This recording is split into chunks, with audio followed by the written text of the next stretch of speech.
dia a todos, a paz do Senhor.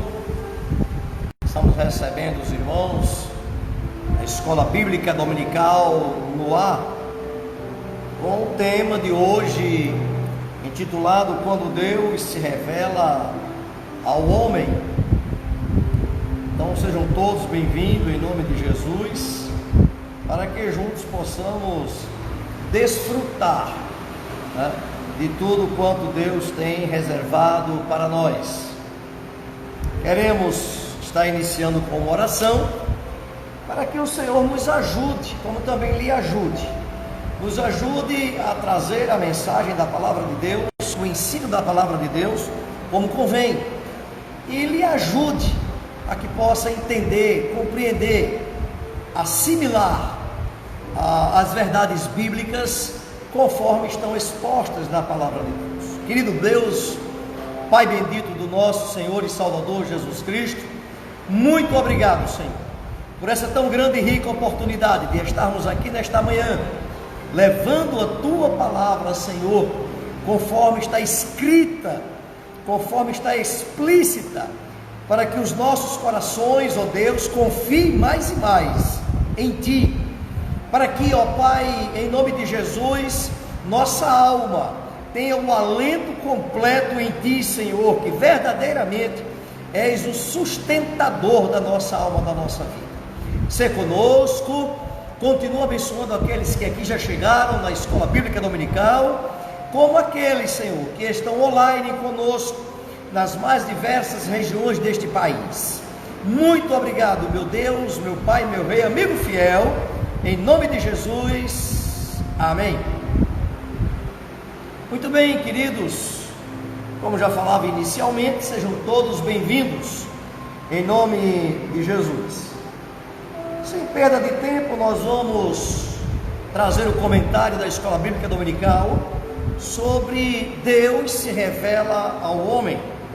Podemos dizer, amados, que até o capítulo 37, nós tivemos diálogos e monólogos de Jó e diálogos dos amigos de Jó, né? Nós vimos toda essa teologia ao longo deste trimestre, né? A teologia de Bildade, de Elifaz, de Zofar, por último a teologia de Eliú, né? E hoje nós vamos ver, agora vimos um monólogo de Jó, e hoje nós vamos ver quando Deus se revela ao homem, qual é a ação agora divina, vez que todos falaram, vez que cada um expôs a sua opinião. Agora vamos ver a opinião de Deus. Em primeiro lugar, eu gostaria de enfatizar, antes de entrarmos no cerne da lição, que eu vou tentar dividir essa lição em duas partes. A primeira parte, efetivamente, a aplicação da lição, o que é que a lição nos traz. Essa é a primeira parte. A segunda parte, se o horário nos conceder, nos permitir, eu vou trazer o propósito da revelação de Deus. Por que Deus se revela? Efetivamente, né? Nesse assunto agora, nesse momento, nós estamos vendo a revelação, quando Deus se revela. A primeira coisa que a gente aprende quando a gente estuda o arcabouço desta lição é que Deus não se revelou a Jó, nem aos amigos de Jó, para se autoexplicar. Deus não se revelou a Jó, nem aos amigos de Jó, para dizer o que ele estava fazendo, como que a prestar contas daquilo que fez ou que deixou de fazer. Primeiro. Segundo, Deus não demonstrou a sua revelação para que houvesse algum contentamento pessoal. Não, em absoluto. Deus, ele se revela para Jó e aos amigos de Jó, e ele agora, ele está buscando quais são as razões de Jó diante dele. Vamos ver se você tem alguma razão diante de mim. Ele não está se justificando, ele está trazendo Jó a uma análise das suas palavras em relação ao que ele, Deus, é, e não ao que ele, Deus, faz ou o que deixa de fazer. Então, a primeira coisa que nós temos nessa lição, e você pode acompanhar essa lição através dos capítulos 38, 39, 40 e 41. 38, 39, 40 e 41 são as explicações, são a revelação de Deus para efetivamente para Jó. Quando Deus quebra o silêncio, ele não falou exatamente aquilo que as pessoas esperavam que ele falasse. Ele não falou. As pessoas esperavam algo mais da parte dele, mas ele não falou aquilo que eles esperavam. Pelo contrário, muito pelo contrário, Deus estava agora comparando, fazendo um comparativo das respostas de Jó. Estava comparando agora com a sabedoria dele, para saber se Jó realmente tem razão ou se ele, Deus, age com justiça, mesmo diante de toda essa aflição. A primeira coisa que a gente aprende aqui é que Deus tem voz, ou seja, ele é um Deus pessoal. É a primeira coisa que a gente aprende aqui. Deus quebra o silêncio, e é interessante o capítulo 38, o versículo 1, como Deus falou a Jó. E somente isso aí nós poderíamos levar a inúmeras considerações. Por exemplo, no capítulo 38, versículo 1, diz a Bíblia que Deus respondeu a Jó em um redemoinho, ou de um redemoinho. Deus provocou um redemoinho, e então através do redemoinho falou a Jó. Deus falou a Moisés através de zunidos, tremores de terra. Deus falou a Elias através de um ventinho fresco, manso. Deus falou para Sadraque, Mesaque e Abdenego através da sua presença. Então, amados, a primeira coisa que a gente aprende já de imediato é que este Deus pessoal tem uma maneira específica de falar com cada um de nós.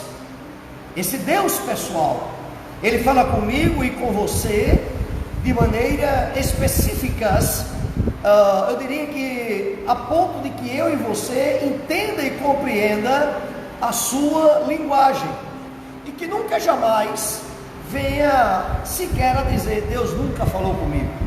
Ele sempre estará a falar de alguma maneira, de alguma forma. Para os homens, para os crentes em especial, Deus é muito pessoal. Ele tem uma voz, ele fala comigo e com você. Para o mundo em especial, ali está escrito em Romanos capítulo 1, que do que de Deus se conhece ou se dá a conhecer, ele o revelou pela natureza. E para nós, também está escrito em Hebreus capítulo 1, que nesses últimos dias Deus falou conosco através do seu Filho, tendo antigamente aos nossos pais falado pelos profetas. Então, não tenha dúvida, de uma maneira ou de outra, Deus está falando com você. É necessário compreender que as circunstâncias que nos cercam não são criadas por Satanás.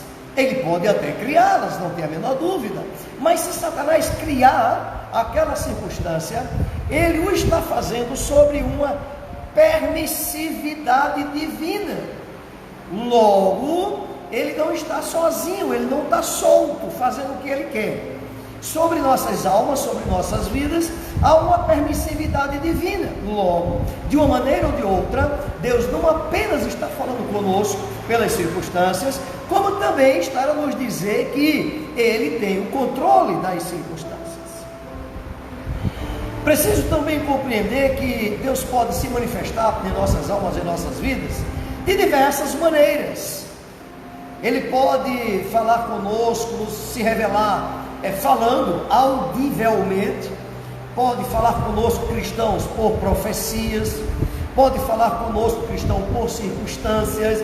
Quando a gente aprende muitas vezes, já aprendemos que Deus muitas vezes não quer mudar as circunstâncias, Deus quer mudar o crente que nós somos, Então muitas vezes a gente não entende, não compreende, e é claro, não entende, não compreende mesmo, mas aqui está um princípio divino. Deus não quer ser compreendido nem entendido, Ele quer ser obedecido. Então essa revelação, ela pode se dar de várias maneiras para nós. Para nós, ela pode se dar através de um hino. Você de repente liga a sua televisão, o seu rádio, coloca em um canal evangélico, e de repente está lá um pastor, Deus usando alguém que você não conhece, falando para você, e você percebe, compreende claramente: ora, esta palavra é para mim. Nos cultos, nas pregações, muitas vezes o Senhor está usando o pregador e está falando com você efetivamente, e você está dizendo, e tem certeza, e tem clareza: Deus falou para mim nesta noite, ou nessa manhã, na escola bíblica dominical. Então existe N maneiras de Deus falar especificadamente com o crente, com aqueles que o servem efetivamente. Nós podemos entender que esse Deus não deu relógio no mundo e deixou que a corda do relógio agora corresse solta, em absoluto. Ele não é um Deus impessoal, Ele é um Deus pessoal, que tem prazer nesse relacionamento, seja comigo, seja com você. Nós vemos isso desde o Jardim do Éden, a maneira como Ele se importa em ir e conversar. Ora, mas eu tenho tempo que não ouço a voz de Deus. É uma questão real de sensibilidade espiritual sua, não uma sensibilidade espiritual da parte de Deus, evidentemente, Isso também nos mostra o seguinte, que Deus está sempre presente. É interessante que quando Zofar, Bildade e Eliú, Zofar, Bildade e o outro, quando eles falam a respeito de Deus, ele usa o termo El Shaddai. El Shaddai sempre será o termo todo-poderoso. Eu diria que esta é uma forma distante e fria de se referir a um Deus que existe, mas está longe dos homens. É o El Shaddai. Efetivamente é um Deus. Ele faz. Muito obrigado, amado. Bildade, ele faz, e Zofar, Quando eles, e também Eliú, quando eles se referem a Deus, eles os fazem através de o Deus Todo-Poderoso. Sempre se refere assim. Amém? Por isso, no entanto, isso torna um Deus distante. Eu diria, e você vai me perdoar por esta palavra, que existe em nós, seres humanos, uma preguiça espiritual de buscar a este Deus, de jejuar, de orar, de ler a Bíblia não para pregar, mas de ler a Bíblia para viver. Existe uma preguiça, um mau tempo empregado nosso, que não nos permite nos aproximarmos dele, conforme Tiago nos diz: chegai-vos a Deus, e Ele se chegará a vós. Então, o aspecto de que não tem ouvido a voz do Senhor, não se refere a uma distância dele, está muito mais a se referir a uma distância nossa, das coisas dele, porque esse Deus que nos serve, ou a qual também nós o servimos, eu digo esse Deus que nos serve porque Ele, em muitas ocasiões, tem atendido as nossas necessidades. Ele não é um Deus distante, nem é um Deus indiferente. Essa é a visão tradicional sobre a soberania de Deus. A visão tradicional da soberania de Deus é exatamente essa: é que Ele é um Deus distante, Ele é que é um Deus indiferente. Ele não me ouve, Ele não atenta, e muita coisa. Ora, este é o momento que Jó tanto esperava, o momento de Deus falar com ele. E aqui eu gostaria de lhe dizer o seguinte: nem eu, nem você, nenhum de nós entende o que está acontecendo nos bastidores celestiais, não é nos palcos celestiais. Nós não vivemos um teatro. Nos bastidores celestiais, nós não sabemos, não compreendemos o que está acontecendo nos bastidores celestiais concernente à minha e à sua vida. Não temos a menor ideia, não temos a menor noção. O que a gente pode fazer é uma entrega total de confiança absoluta e restrita, sabendo que Ele tem cuidado de nós, conforme está escrito lá em 1 Pedro, que o Senhor, lançai sobre Ele toda a vossa ansiedade, que Ele tem cuidado de vós. Isso é a prática. Jó estava nos ensinando na prática o que nós deveríamos efetivamente fazer. Por outro lado, Jó desconhecia o silêncio de Deus diante de tanta argumentação que ele possuía. E Deus não discutiu a respeito das argumentações de Jó. Deus apenas falou do seu poder e falou das coisas que ele fez e ele faz, das quais Jó não tem a mínima compreensão, mesmo as coisas visíveis. Mesmo as visíveis, Jó não tinha a menor compreensão sobre aquela. Quando ele fala das servas parirem, quando ele fala do jumento montês, quando ele fala das cabras monteses, quando ele fala do mar, ele está falando das coisas visíveis que ele fez, que ele criou leis e que Jó não tinha a menor ideia sobre aquilo ali. Então, eu diria que Deus não estava escondido, que não estava ouvindo as palavras de Jó. Apenas Jó, tanto Jó como eu e você, não compreendemos a linguagem do silêncio de Deus. Nós não compreendemos a linguagem do silêncio de Deus. E aí advém na nossa alma a ansiedade, Estudamos isso quarta-feira passada, os 5 pilares, os 5 elementos do autocontrole, do controle emocional. Então nós não temos ideia do que está a acontecer. O que nós temos que ver é pela fé. Pela fé eu tenho que compreender que Deus ele está presente no meio de nós. E aí vem aquela palavra de Salmo que se reflete sobre nós. Deus está presente conosco em todos os momentos da nossa alma, da nossa vida, inclusive diante da angústia. Glória a Deus, glória a Deus. A revelação de Deus ela se dá de duas maneiras. Ele se dá pela mecânica celeste e a dinâmica celeste. É interessante isso. A mecânica celeste é o que ele faz. A dinâmica celeste é o que ele faz para sustentar o que ele fez. Interessante, né? A mecânica celeste é o que ele faz. O Senhor está a dizer a Jó que Jó não entende nada do que ele faz. E quando ele entra na dinâmica, ele está então a colocar-se de uma maneira tão ampla que ele está dizendo: você nem entende o que eu faço, e muito menos entende o que eu faço para sustentar o que eu faço.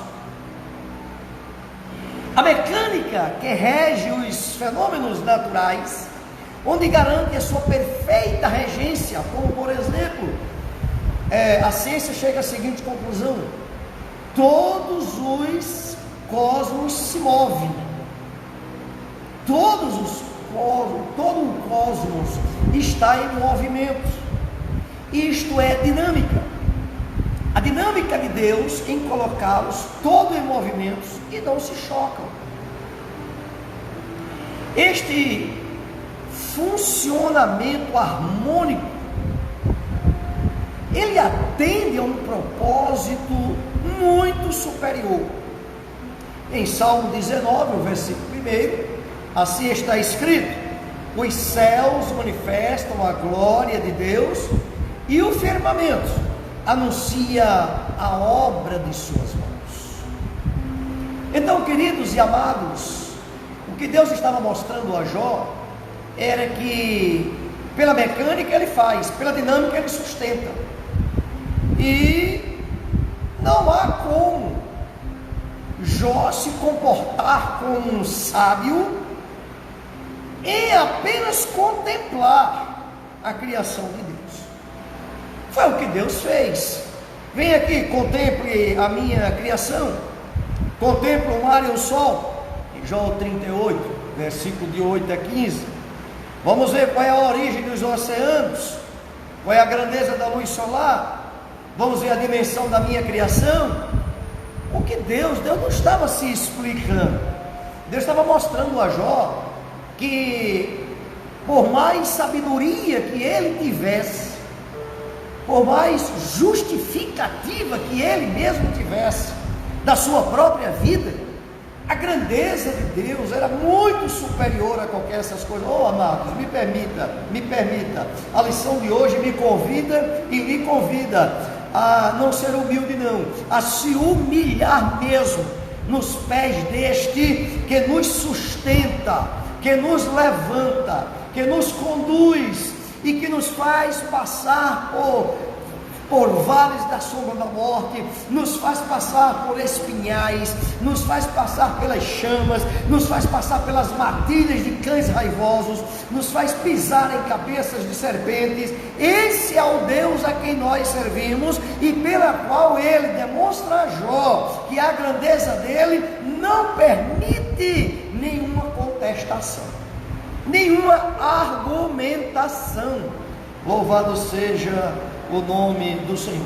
Na dinâmica dele, ele diz como é que estas coisas veio a existir e como é que ela é preservada. Jó sabe explicar por acaso como era que Deus alimentava os leões e seus filhotes?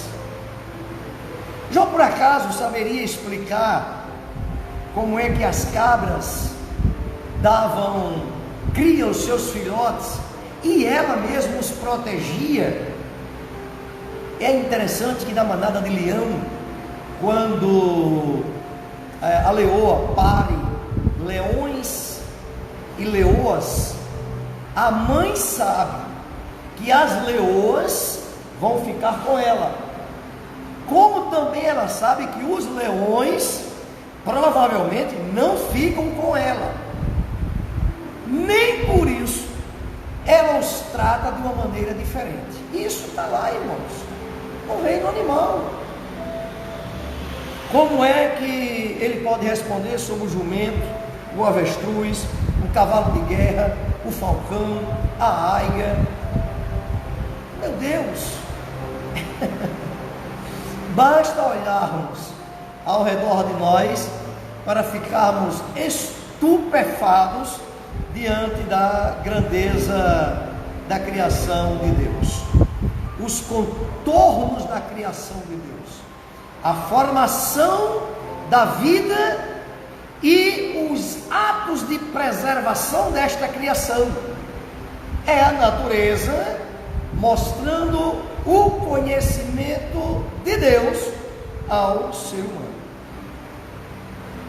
A ciência hoje já existe algo chamado design inteligente. Design inteligente é um grupo de cientistas cristãos que percebem claramente que seria impossível tanta harmonia, seja nos corpos celestes materiais, sejam nos corpos humanos. Seria impossível tanta harmonia sem a existência de uma mente inteligente que as criou. Eles rejeitam efetivamente o acaso na criação, porque vê tanta ordenação em tudo que foi criado, que eles chamam a essa mente criadora de design inteligente. É uma pessoa muito inteligente quem criou todas essas coisas. Por outro lado, essa manifestação, quando Deus ele mostra essa grandeza, aí Jó realmente reconhece a sua ignorância. Que Deus nos ajude, queridos, que verdadeiramente Deus nos ajude, para que nós não sejamos tão abruptos. Jó não tinha Jesus, não tinha o Espírito Santo, nós não podemos dizer que ele tinha. O que Jó tinha era um conhecimento, uma aproximação, embora eu digo isso, mas no livro de Jó nós encontramos princípios absolutamente redentores. Não é o caso, nós vamos falar sobre isso. Mas nós somos muito mais privilegiados do que Jó, porque em nós está o Espírito de Cristo. Então nós temos um privilégio muito grande de que em qualquer situação da nossa alma e da nossa vida, sairmos mais que vencedores em Cristo Jesus. Nós possuímos este privilégio. A revelação de Deus a respeito disso não foi uma censura. A revelação de Deus não é uma censura àquela, entre aspas, ou não entre aspas, é aquela pseudo-sabedoria humana. O que Deus estava dizendo a Jó é que por mais que ele tivesse, por mais que a sabedoria dele fosse, por mais que o conhecimento dele fosse, era menor do que um grão de areia na multidão das providências e da mecânica e da dinâmica celeste. Porque aos olhos de Deus ainda Jó permanecia justo e íntegro, mas faltava a Jó um princípio de humildade, porque Jó levava para Deus, escute bem, ele levava para Deus a presunção do seu comportamento íntegro. Ele levava isso para Deus. No seu monólogo, no capítulo 29, 30 e 31, Jó leva ao Senhor a sua presunção de integridade. Deus não estava criticando Jó, mas o que Deus queria era que Jó conhecesse ele melhor, porque se Jó conhecesse ele melhor, Jó ele reconheceria efetivamente que nenhuma das suas justificativas eram exatamente válidas. Eu gostaria apenas de trazer à tona dois termos que é utilizado na Bíblia Sagrada, aqui no livro de Jó, no capítulo 40 e 41. Deus faz referências a dois animais, um chamado de Behemoth e outro de Leviatã, em nome de Jesus. Centenas de argumentos teológicos existem a respeito disto. Centenas de argumentos teológicos. Uns dizem que é o hipopótamo, outros dizem que é o crocodilo, outros dizem que é o dinossauro, outros dizem que é o rinoceronte, e por aí vai. Não vamos tentar explicar o que não tem explicação. Simples assim. Você vai prescrutar dezenas de grandes pensamentos de teólogos, grandes, Champlin, Matthew Henry, e etc, e não vai encontrar em nenhum deles um consenso sobre esta palavra. Deus estava fazendo referência a dois animais, um Leviatã no mar e outro Behemonte na terra, dois animais reais, aonde Deus estava dizendo a Jó mais ou menos assim: eu os criei, agora ponha um anzol neles.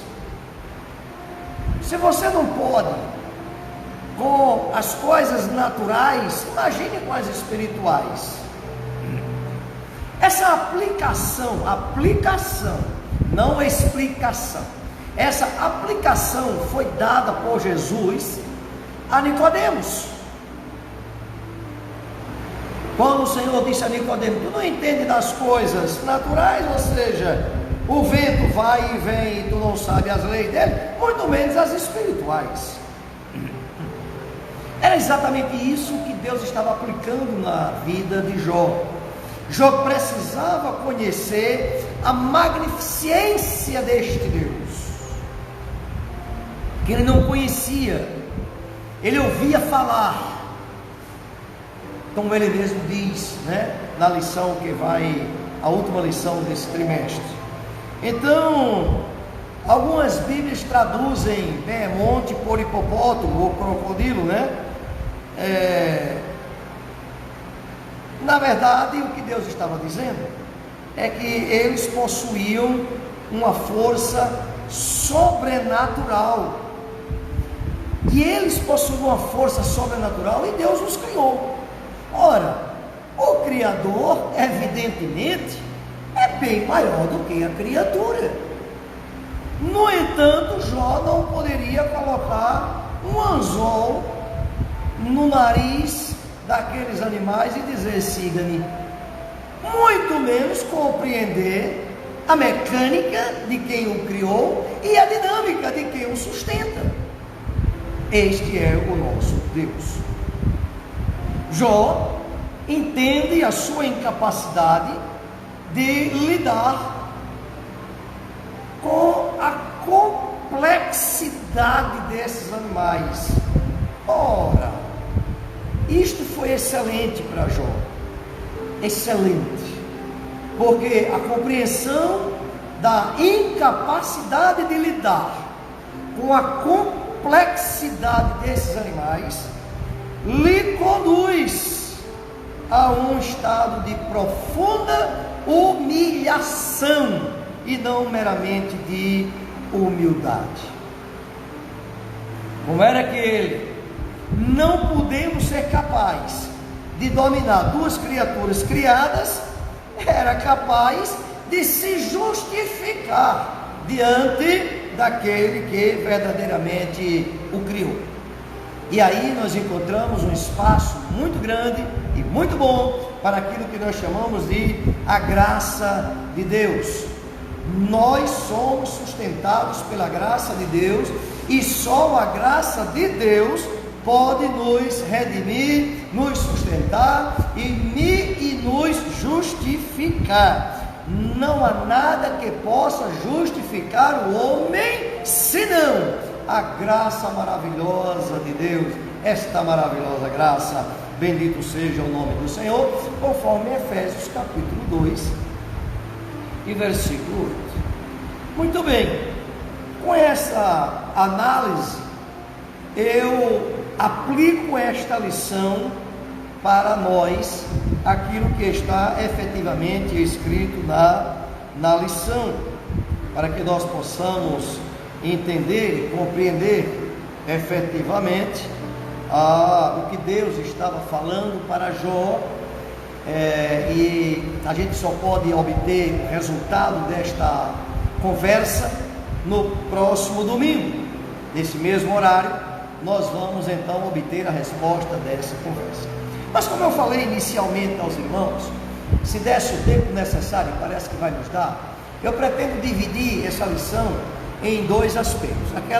O aspecto da lição efetivamente, e o aspecto da compreensão, do entendimento e aplicação da lição. A lição diz que Deus se revela ao homem. É o texto da lição. E a pergunta é: e o que é revelação? O nome Apocalipse no grego significa revelação. A etimologia desta palavra, ela traz o caráter de tirar o véu,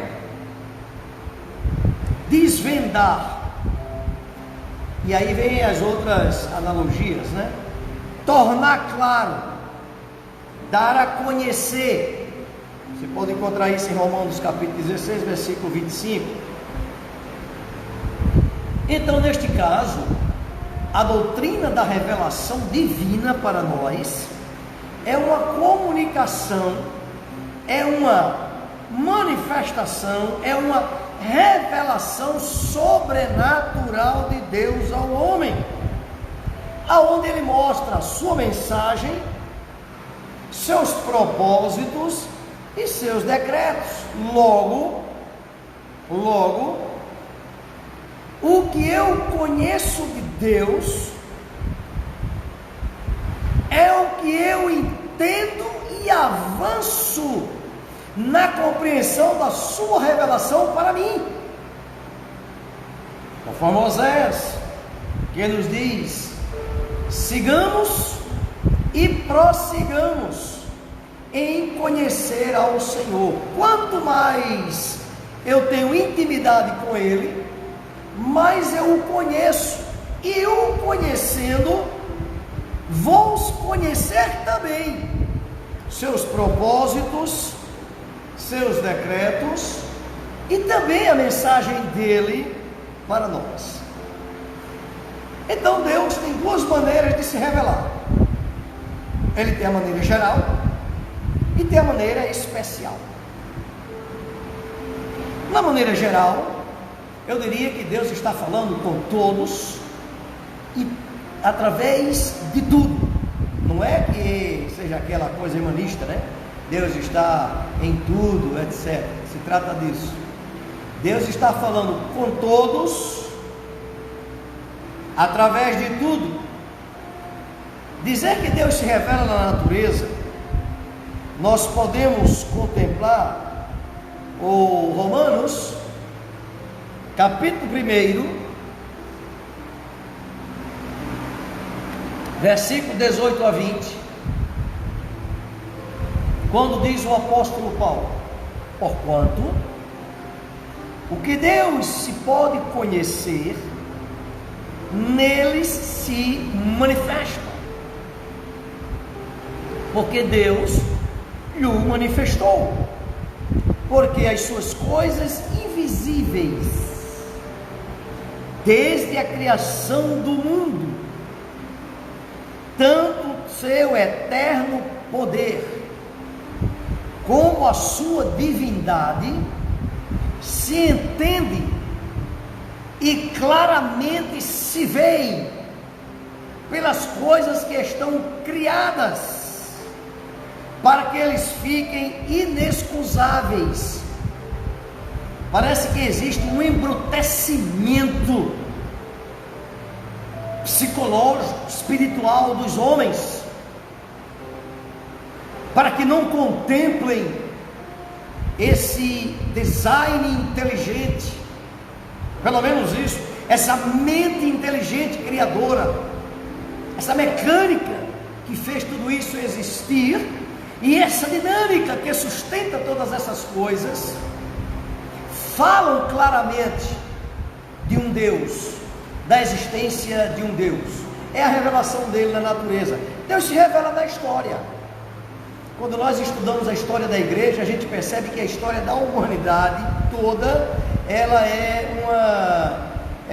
anda paralela com a história da igreja. Primeiro é a história da igreja, depois a história da humanidade. É muito interessante isso, essa profundidade. Ora, Daniel, ele no capítulo 2 e o versículo 21, ele fala claramente ao rei Nabucodonosor, e não está falando apenas ao rei Nabucodonosor. Ele diz assim: olha, o rei, ele muda os tempos. Isso aqui não está se referindo a outono, verão, inverno, e as estações, outono, verão, inverno, primavera, isso é bobagem. Ele muda os tempos. Existe o tempo de fulano, o tempo de Beltrano, existem as estações. Ele remove reis e estabelece os reis. Ele não está falando no singular, ele está falando no plural. Os reinos do mundo, ele os estabelece, como também ele os remove. E ele dá sabedoria aos sábios e conhecimento aos entendidos para compreender essas coisas. E quem não tem a sabedoria de Deus, e quem não tem o conhecimento, nem o entendimento de Deus, não pode compreender estas coisas. Então Deus está se revelando na história da humanidade. Capítulo 9 do livro de Daniel, a respeito daquela estátua maravilhosa, nós podemos compreender e entender bem essas coisas. Deus se revela através de uma experiência pessoal. Bendito seja o nome do Senhor. E aqui nós podemos olhar para trás e ver a história de Noé, a história de Enoque, a história de Abraão, a história de Isaac. Você poderá dizer: são histórias diferentes da minha. Eu diria que é o mesmo Deus. As experiências pessoais, elas mudam, elas são diferentes, mas é o mesmo Deus. Louvado seja o nome do Senhor. Então, com isso eu posso afirmar a você que ainda hoje, eu e você, nós podemos desfrutar de uma íntima e pessoal comunhão com o Senhor. Bendito seja o nome do Senhor, porque não há diferença de tratamento. O que há diferença é de relacionamento, não de tratamento. Então, eu posso hoje, quando olho para Enoque, quando olho para Noé, quando olho para Abraão, quando olho para Moisés, quando olho para os profetas, sejam menores, sejam maiores, eu posso dizer que mesmo hoje eu posso ter uma íntima comunhão com Deus, o meu Deus, o Deus de Abraão, o Deus de Isaac, o Deus de Jacó. Por outro lado, nessa revelação geral, ele também se revela na consciência humana. Eu costumo dizer que a consciência humana, ela é composta de 3 sinais. Esses sinais de trânsito, né? Verde, amarelo e vermelho. Quando chega no vermelho, já é a autocondenação. O amarelo é a autoconsciência de que alguma coisa pode dar certo ou pode dar errado. E o verde também é a autoconsciência de que os caminhos estão abertos. Veja o que Paulo diz, a epístola aos Romanos, no capítulo 2, versículo 14 e 15. E enquanto você abre sua Bíblia, eu vou lhe dizendo: a epístola aos Romanos é uma epístola jurídica, é uma epístola de conhecimento jurídico, de princípios jurídicos, onde Deus estabelece as regras jurídicas para o homem. E lá ele diz assim, no capítulo 2, versículo 14 e 15: porque quando os gentios que não são da lei, ou seja, não conhecem a lei de Deus, mas eles fazem naturalmente as coisas que são da lei, ou seja, mesmo não conhecendo a lei, mas naturalmente eles fazem as coisas da lei e fazem para si mesmo, eles são lei. os quais mostram a obra da lei escrita em seus corações, testificando juntamente a sua consciência e os seus pensamentos, quer acusando-os, quer defendendo-os. Esse conceito de bem e do mal, eu diria que é um conceito filosófico criado pelo homem, mas que pode ser aplicado. Afinal de contas, o Senhor nos manda ler tudo e reter o que é bom. Este conceito de bem e de mal, porque na verdade o conceito cristão não é de bem e de mal. O conceito cristão é muito mais superior a estas coisas, do bem e do mal, a luta do bem e do mal. Isso é muito medíocre para aqueles efetivamente cristãos. No entanto, o conceito do bem e do mal está como que implantado na consciência humana, de que quando ele faz alguma coisa, a própria consciência o acusa, o adverte. Essa é a chamada revelação geral.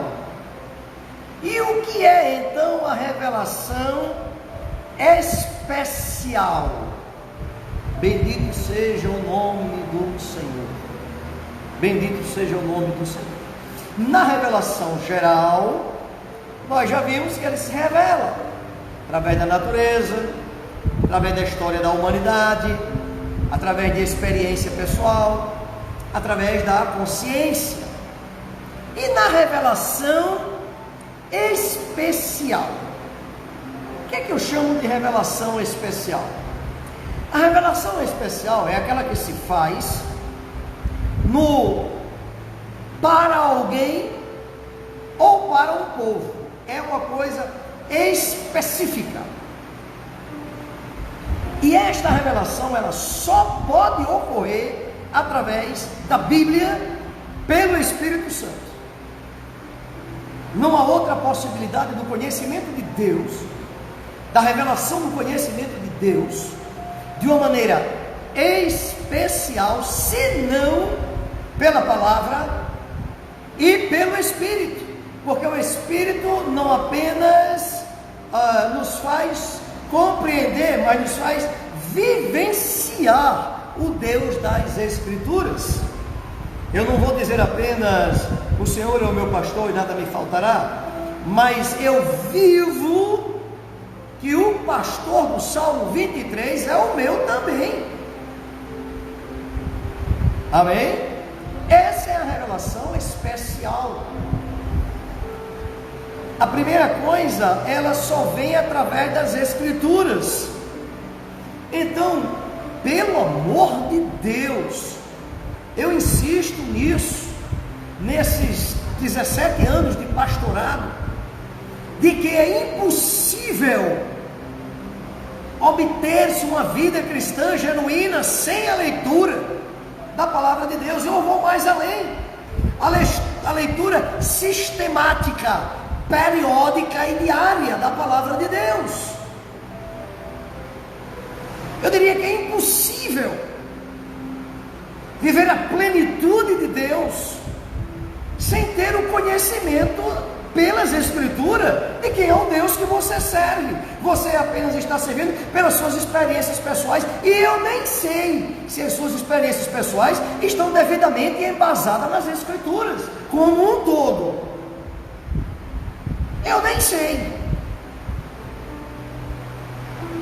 Então, queridos e amados, a revelação especial de Deus, ela só pode vir pelas Escrituras, preste bem atenção, pelas Escrituras, revelada pelo Espírito Santo, depois que eu aceito Jesus como meu Salvador, porque Jesus é o Espírito das Escrituras.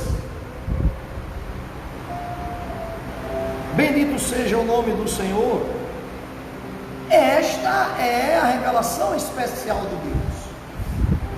Eu acho muito interessante como desvirtuaram estas coisas. Desvirtuaram estas coisas. O Senhor diz para mim e para você que quando nós formos orar ou jejuar, o façamos em segredo. O façamos em segredo. O culto de oração aqui nesse ministério, nessa igreja, o culto de oração aqui é um culto particularizado.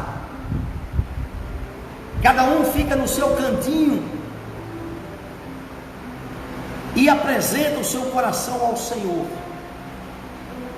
Mas o que nós estamos vendo em culto de oração hoje em dia por aí, não interessa onde, é orar no microfone, não é a oração de derramamento, é oração para verem que eu sou espiritual. Ninguém precisa ver isso em mim, nem em você. Deixe que o Espírito Santo de Deus testifique, se é que tendes o Espírito.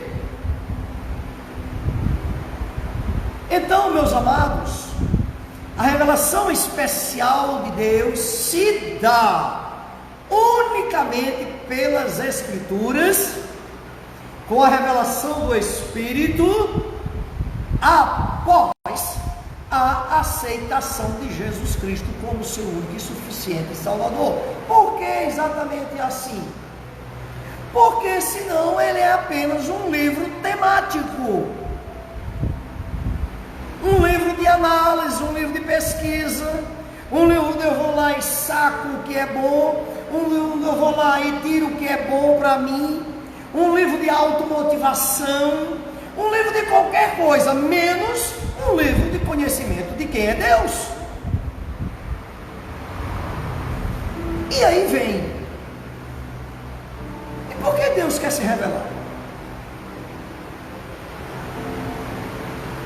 É uma pergunta interessante.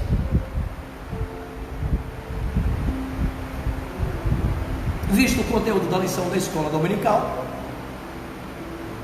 e essa agora é uma aplicação teológica, nós vimos a etimologia da palavra revelação, nós vimos a revelação especial, a revelação geral de Deus, e agora vem a pergunta natural: por que então Deus quer se revelar? Eu só posso conhecer uma pessoa quando eu vou conviver com ela e ela se mostra, se revela, é transparente para mim. Então o que é que Deus quer? Deus quer se revelar, se mostrar, se dar a conhecer, ser transparente para o homem. Não aquele Deus todo poderoso, Criador dos céus e da terra, mas o meu Deus, conforme diz Paulo em Filipenses capítulo 4, o meu Deus, segundo as suas riquezas, com misericórdia, suprirá todas as vossas necessidades em Cristo Jesus. Mas ele é muito claro no início da oração dele, quando ele diz: o meu Deus. Como eu posso dizer o meu Deus se eu não o conheço, não tenho relação com ele? Então, quando você ora, jejua, é por isso que Deus se irrita com o povo dele, né? Lá em Israel ele diz: quando tu orais e jejuais, o fazeis para si mesmo. Ou seja, quanto mais você me conhece, quanto mais você obtém de mim, mais benefício você tem. Oh, bendito seja o nome do Senhor. Bendito seja o nome do Senhor. Bendito seja o nome do Senhor. A primeira coisa, porque Deus se revela, a primeira coisa é essa: é para dar-se a conhecer. A segunda coisa pela qual ele se revela é o se relacionar. Isso é uma coisa natural. Eu não abro meu coração para ninguém se eu não vou me relacionar com aquela pessoa. Então, se você está conseguindo abrir o coração de Deus É porque Ele quer se relacionar com você cada vez mais. Ele busca esse relacionamento com a sua alma, com a sua vida. E é preciso compreender, né? É preciso compreender que a Ele é devida a honra, o louvor e a glória.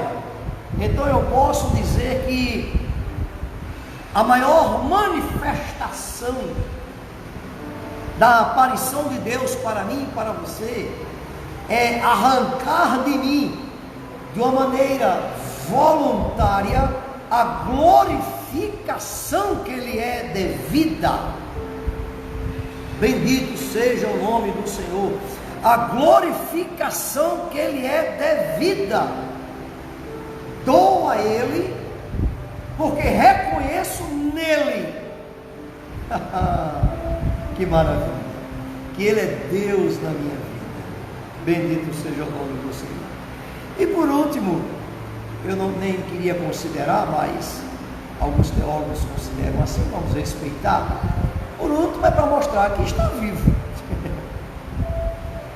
Você não tem um Deus morto na sua vida, você tem um Deus vivo na sua vida.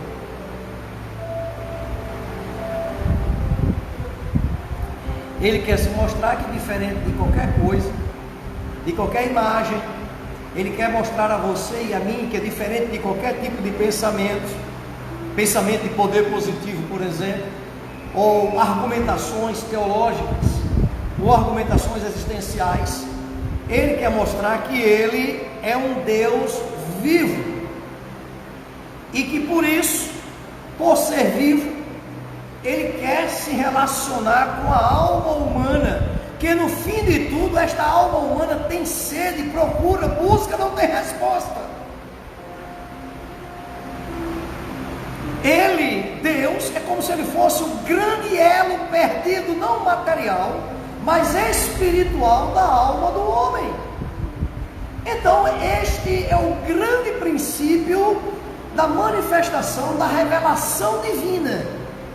É fazer o homem compreender que Ele existe e que não é impessoal, nem é distante, como eu ou alguém pode imaginar, ou eu imaginava, mas que através de Jesus Cristo, que Ele disse: eu sou o caminho, através de Jesus Cristo eu possa entrar neste caminho e entender, e visualizar e compreender que este Deus vivo, Ele existe, tem interesse na minha vida, quer se relacionar comigo, quer criar um novo caminho para mim. Oh, bendito seja o nome do Senhor. E esta revelação genuína, tremenda, grande, maravilhosa, é feita para a humanidade através das Escrituras. Amém? Que Deus nos abençoe, que o Senhor nos ajude a compreensão da revelação divina para mim e para você. E aí, eu dizia lá no início, e quero concluir com as palavras iniciais: de uma forma ou de outra, Deus está se revelando ao homem, seja através de um hino para aqueles que são cristãos, seja através de um hino, seja através do pregador no culto à noite, na escola bíblica dominical, seja através de mim agora, quem sabe, não sei, Deus é quem sabe, seja através da análise da criação, mas muito mais que isso, essa revelação quer trazer uma intimidade. Foi a consequência da revelação dele para Jó, e nós vamos ver isso no capítulo 42, que é a última lição deste trimestre, próximo dia 27, a consequência de tudo isso para a vida de Jó. Nós vamos ver sim qual é a consequência dessas coisas, qual foi a consequência da revelação dele para a vida de Jó e para mim e para a sua também. O que é que deve trazer essa revelação? Que Deus nos abençoe, que o Senhor continue nos ajudando. Presença da irmã Cristiane conosco nessa manhã, como já dizemos aos amados irmãos, as lives não vai deixar de existir, porque os irmãos estão assistindo às nossas ministrações nas mais diversas regiões deste país. São Paulo está conosco, seja bem-vinda, irmã Vânia, em nome de Jesus. No outro extremo, Barreiras está conosco, seja bem-vindo os irmãos de Barreira, seja bem-vindo evangelista Guido, seja bem-vindo nosso querido diácono, eterno diácono Emanuel Paulino e tantos outros, né? Isaac Martins, ali em Quinta Etapa de Rio Doce, Recife, né? Seja bem-vindo, amado, em nome de Jesus. Evangelista Guido Peixe, ali em Ponto Novo, tomando conta do trabalho ali em Ponto Novo, né? Da igreja Adébia em Ponto Novo. Seja bem-vindo, evangelista Guido Peixe, e a todos que compartilharam conosco nessa manhã. Uma referência especial à irmã Dulcileia. Por que especial à irmã Dulcileia?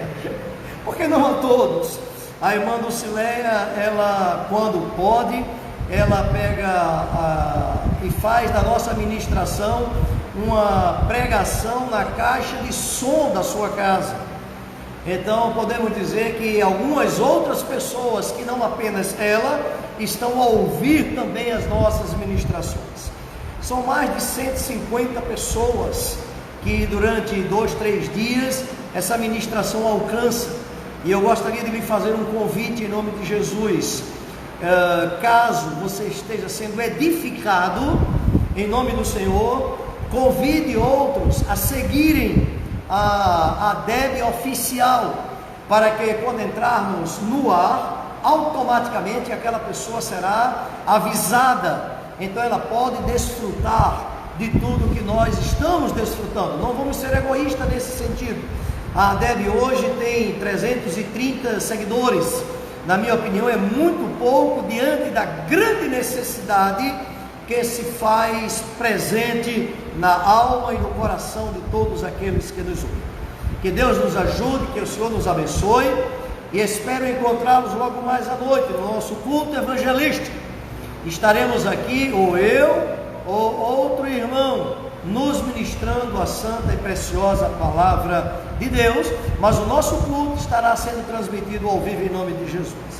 Que a graça do nosso Senhor e Salvador Jesus Cristo, o amor de Deus, o nosso Pai, e a comunhão do Espírito Santo seja com todo o povo de Deus, desde agora e para todos sempre. Amém. Paz do Senhor, amados.